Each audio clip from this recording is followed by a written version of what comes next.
মেয়েটা জন্মেছিল এক সংকটকালে। সেদিন আকাশে না ছিল সূর্য, পাতালে না ছিল মাটি।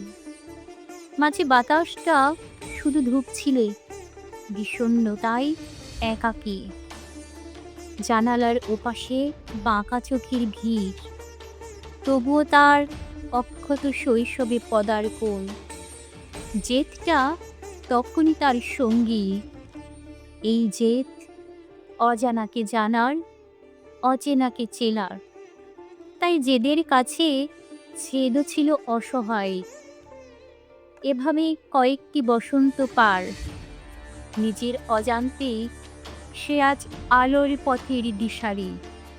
নিন্দুকেরাও আজ স্তুতির পথে, তবু সে অবিরাম প্রমাণ করার লক্ষ্যে নিজের কাছে নিজেকে, প্রমাণ করার লক্ষ্যে নিজের কাছে নিজেকে।